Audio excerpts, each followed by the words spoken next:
Hello everyone, salam. My name is Lindsay and thanks for watching today. Today we're celebrating the International Day of Persons with Disabilities, which is commemorated between November 30th and December 4th. And this year's theme is Building Back Better towards a disability inclusive, accessible post-COVID-19 world. For those of you who don't know me, I'm a mom of 4. I live in Whitby. My eldest, Sumaya, she's 13, she's in the 8th grade, and she is a person living with disabilities. She has severe cerebral palsy, so she's non-ambulatory. She uses a wheelchair to get around, and she's also visually impaired and hearing impaired. So that's kind of the perspective that I'm coming from when I'm speaking, and that's kind of the area that I know the most about. Sumaya would also be really mad if I didn't mention that she is a Raptors super fan, and she also told me that I better mention that Fred VanVleet sent her a personal video recently, because she's feeling pretty famous about that right now. So she told me if I'm going to mention her in this video that I have to include that and give a shout out to Fred for that. So thank you, Fred, and yes, Sumaya, there you go. So I wanted to just talk about what the theme Building Back Better, just my thoughts on it and what it means to me. So, I mean, I'm sure we all agree that people living with disabilities are disproportionately affected by this pandemic. And at first, when I was thinking about this topic, sorry, I have like some notes here, so I'm gonna kind of look at them so I can keep my thoughts together. But I was kind of feeling like, what am I going to say that isn't super repetitive? Because I've talked a lot about inclusion and accessibility and things like that various times. So I was feeling like this is going to be repetitive, you know, what can I say? But then I kind of realized with talking with some people that that's kind of the point. It is repetitive, but that's why we need to build back better, because we have the same issues kind of on and on and on, and I think one positive thing that's come from this pandemic is that it's highlighted these issues, and it's kind of helped us to realize that we need to maybe be louder and a little bit more assertive, because we can't really afford to not be anymore. So yeah, I just want to share with you some of my thoughts about building back better and everything that kind of means. And I mean, the first thing that comes to mind is if we're going to build back better, we have to acknowledge all of the deficiencies, and we have to acknowledge all of the biases, and we have to acknowledge you know, ableism, and we have to acknowledge barriers to accessibility. We have to acknowledge how people with disabilities are viewed in society, and we have to make our governments and our institutions accountable, and not kind of not accept the way that things have been going. And even as somebody who lives this life all the time, and you know, parents and advocates, we're always out there working really hard and fighting, and now COVID kind of made us have to work all that much harder and fight all that much harder. But I think even I didn't realize just how insufficient our supports are, or maybe I did, but I was kind of hopeful that it wouldn't be this bad. Like, I'm not really surprised by all of the issues that people with disabilities are facing during this pandemic, but at the same time, I think I really hoped that that the institutions in place to help us would have been doing a better job. And it's interesting, a lot of parents that I've talked to are commenting that a lot of the things that we're dealing with during this pandemic, or a lot of things that you know, general society is dealing with, are things that that people supporting people with disabilities and people with disabilities themselves live with all the time. We're not strangers to isolation, and honestly, in the beginning of the pandemic, I wish it was for happier reasons, but I was kind of feeling relieved. It was like we didn't feel, you know, we felt like everyone's isolated. We're kind of the same as everyone now. I'm kind of relieved. I don't have to go to as many appointments. I don't have to try to go to as many, inaccessible places. I don't have to decline as many invites. It was kind of like almost a break from the burden of isolation, because now isolation was normal. So it was like a weird but interesting kind of thought process. But there's so many things that people with disabilities have to deal with every day, like the isolation, like not being able to access the community. People are protesting right now because they can't access the community the way that they want to, and they feel that their rights are being violated. So that's something that I think that this pandemic has highlighted. People with disabilities deal with that every day, and our rights shouldn't be any less. So I'm hoping that that these lessons from the pandemic, that people that are living without disabilities can kind of realize a little bit more the struggles that people with disabilities face every day.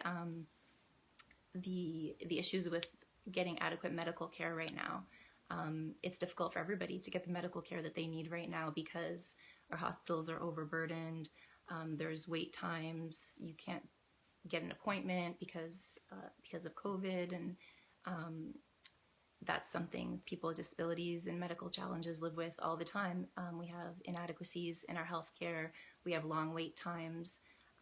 This is normal for us. So it's interesting to see people out there protesting and making a fuss about things that we kind of deal with every day. The other day I saw somebody, they were complaining on Facebook about they can't, the public washrooms are closed due to COVID. And it's like, wow, that's something that doesn't even affect a lot of people living with disabilities, because there are no public washrooms for a lot of people. So it's so interesting to see people upset about losing what they feel is losing their rights, and those are rights that we have been fighting for so long, that we already didn't have. We're used to it. So it's kind of like, yeah, welcome to the club. Now you know how it feels. So it's just been a really interesting kind of thing to think about it from that perspective, and sit back and hope that that it will give some enlightenment to some people.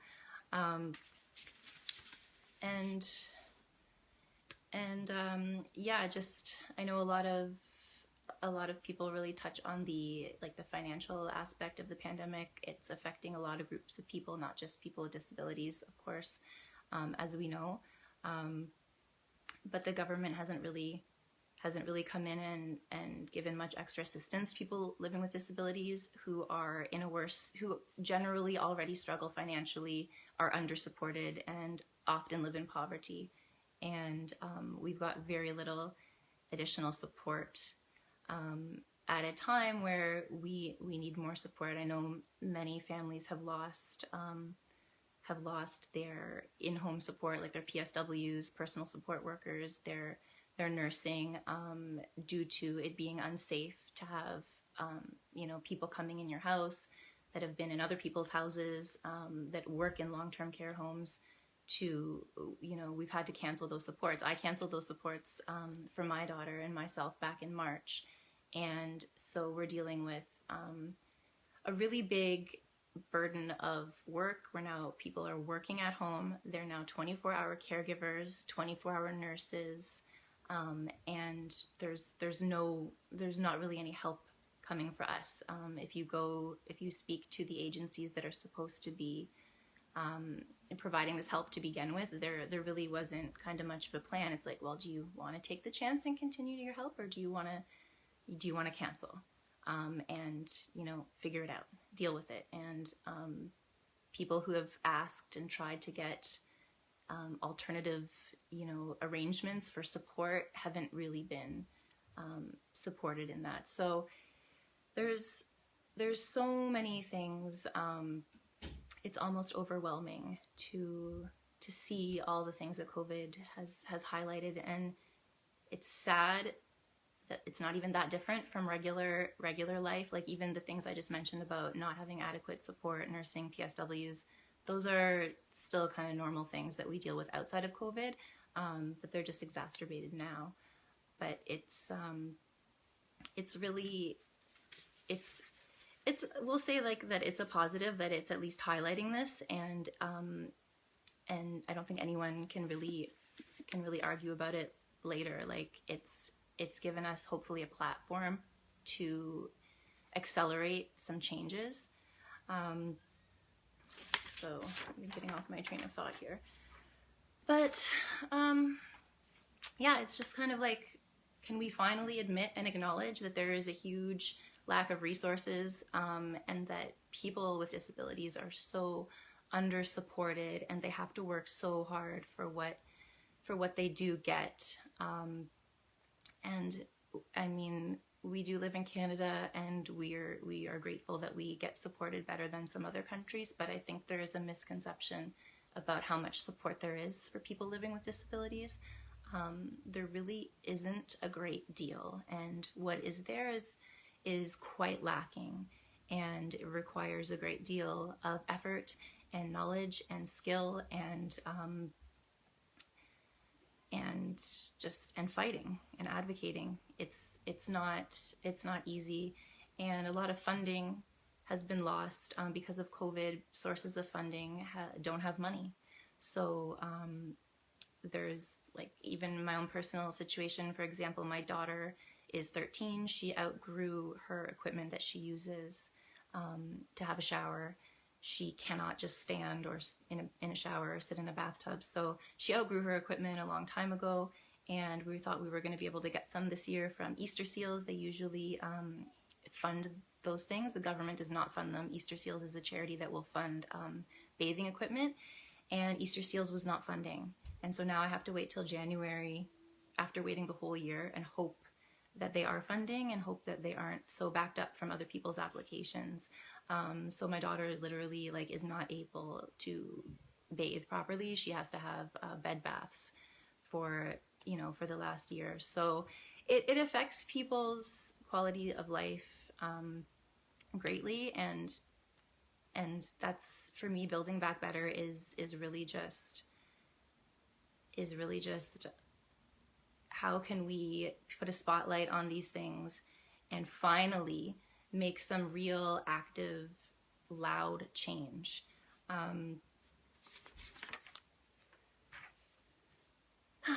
Let's see, what else was I going to talk about here?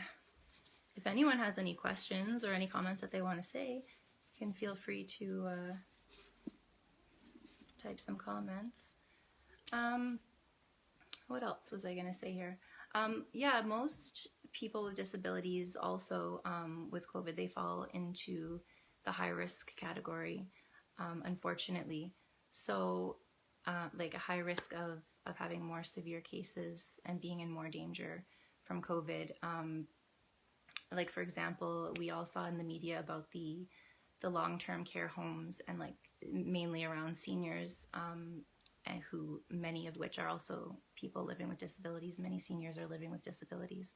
And the long-term care homes for people with disabilities, and how they were basically left to fend for themselves, or kind of told that they have to go home and live with their parents, who were generally, older. And, the reason they probably weren't living with their parents is because their parents were not able to handle their 24-hour care. And there was no kind of like emergency sweeping support or anything that came in to try to alleviate the burden. It was kind of, a lot of families were put into crisis. And I know everyone, has been put into crisis to some degree, but it has disproportionately affected a very vulnerable group, which are people living with disabilities. I believe there's over 6 million people in Canada living with disabilities, which is pretty significant considering, our population.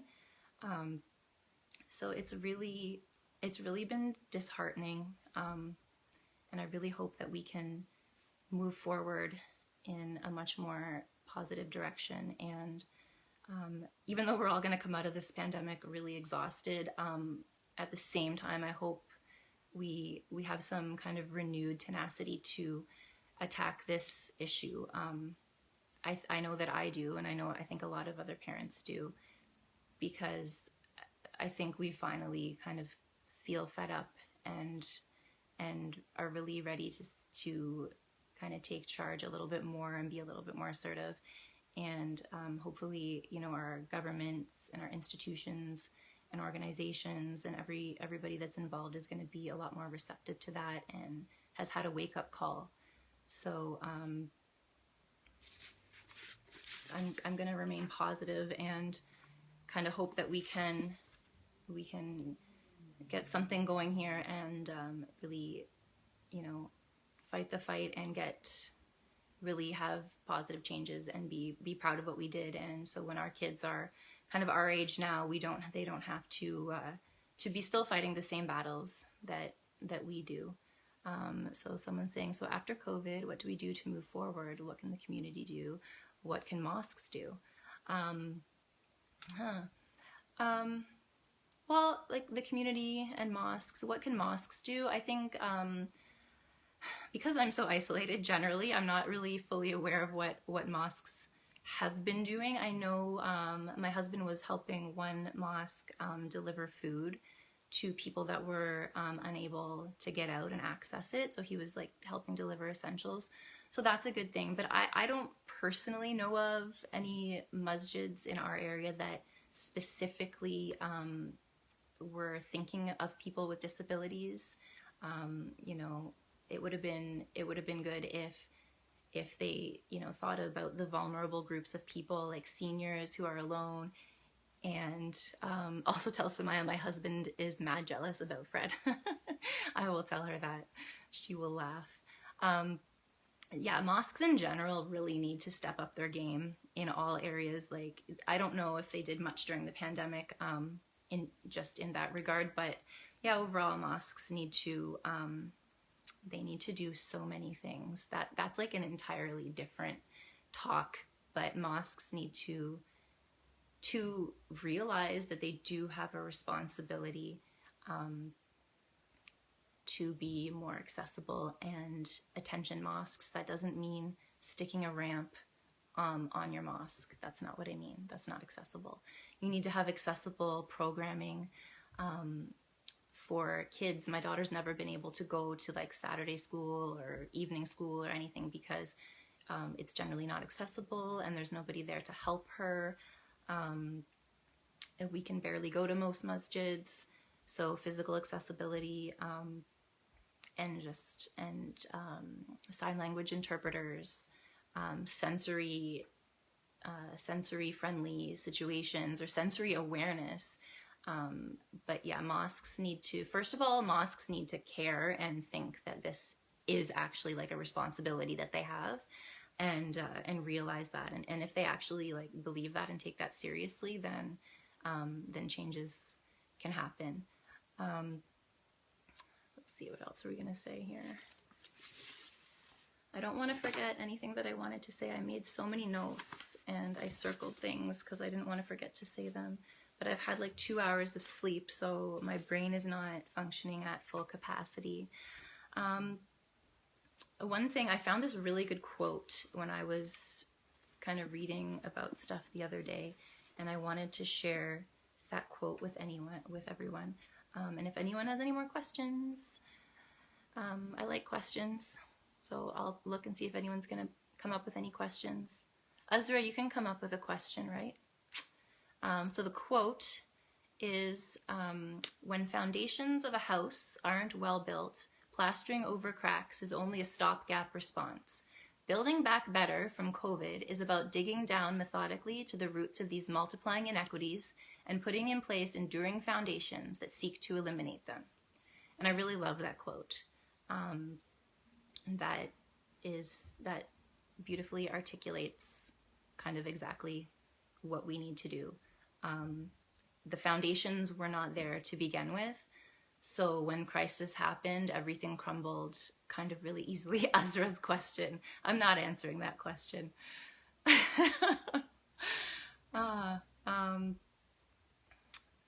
So I don't know. Those are my ramblings. But I feel really ignited about like trying to be a more vocal advocate and like really not being lazy and tired. And even though, you know, I'm kind of isolated, so it's hard for me to kind of do all the things that I want to do. But I feel really motivated, maybe because I've been in the house for so long. I just really want to get out. But I feel motivated to really press for change. And I'm pretty much done with how everything is. And I think we need to rally the troops and really force society to build back better. And I think that we have a lot of allies now, and a lot of people who are receptive to this message. So I'm really optimistic about building back better. And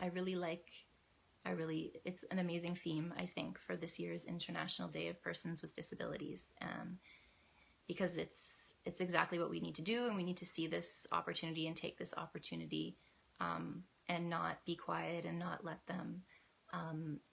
them treat people with disabilities as an afterthought, which is what generally happens. What advice would you give to the community to build back better for a disability inclusive world? People just need to change their perceptions about disability, and realize that people with disabilities are contributing members of society. They're regular people with regular dreams, and I mean, people with disabilities are one of the largest minorities in the world, and they're a minority that anyone can become a part of at any moment of any day, and disability will touch everyone's life. If you will not get off this planet without disability affecting you either directly or indirectly, through yourself, through illness or injury, through old age, through a spouse, through a child, disability will touch your life. So it should be everybody's concern and everybody's cause. And once kind of attitudes change and people are willing to care and not think, okay, well, I don't have anybody disabled in my life, so I'm not really too worried about this cause. You know, you should be worried about it, not only because it will affect you at some point, but we all have to support each other's causes. If that's not a lesson that we've learned from this pandemic, then I don't know, but we have to be kind of all on each other's teams for everything and supporting each other, not just for this issue, but for all issues. So I think that that's also been highlighted. Hoping humanity comes out of this with, you know, some better character traits. But Ezra, you didn't give me a real question. I think you should give me a real question. You're too funny. But yeah, thanks for listening to my ramblings. And if there's no other questions, then I guess I'm going to wrap it up now. But I just want to say before that, just wanted to just talk about Smile for a moment here. I just wanted to say that Smile Canada has been very supportive during this pandemic. They've been doing wellness check-ins, and they were dropping off essential food items when, you know, we were on lockdown. And keep rambling. Okay, I'm rambling. And they've been dedicated to building back better by implementing programs to increase support to families virtually and over the phone during the pandemic. They've increased financial support. They've, like I said, been doing the wellness check-ins, started a mentor program, doing the essentials deliveries. They've offered financial assistance, pandemic response, virtual parent coaching, and the other, online events that they've had. And if you want to learn more about the work that Smile does in the community, please visit smilecan.org, and you can check out everything on their website. And today also, we ask that you double your impact because we're celebrating International Day of Persons with Disabilities, and it's also Giving Tuesday. So please consider doubling your impact by donating to smilecan.org/donate, smilecan.org/donate, and make a difference in the lives of children and youth with disabilities. And yes, everyone should take a lesson from Smile, because Smile has definitely been a presence during the pandemic, And it's been nice, you know, to get the calls, the wellness check-ins, and, you know, always offering if there's anything that we need. A mentor. My daughter started with a mentor program a couple of weeks ago. She was matched with a mentor, so she has like an online, you know, friend to visit there. So it's comforting to know that there's an organization like Smile that's there, that just a phone call or an email away, and if, you know, the type of assistance you need isn't something that they maybe are currently providing, they will find a way to provide it for you, or they will navigate with you, and they will get you to where you need to go. So Smile is really amazing, and I thank them for this opportunity to share my ramblings with you today. And I hope that that we can all build back better and encourage others to build back better, and be loud about it. And Ezra, I will answer your question after. Sorry, I'm just reading the comments. But thank you guys so much for listening, and please encourage, you know, your workplaces, your mosques, any organizations that you're a part of. Maybe have some discussions about how you can help people with disabilities, how you can make the community more accessible, how you can make mosques more accessible, and you know, how everybody's attitude can become more inclusive towards people living with disabilities. And yeah, so I guess that's all for now, but thank you guys so much for watching, and let's build back better. So next year, when I'm doing maybe this talk again, we can discuss all the amazing changes that happened, God willing. All right, thank you guys so much, and Assalamu alaikum.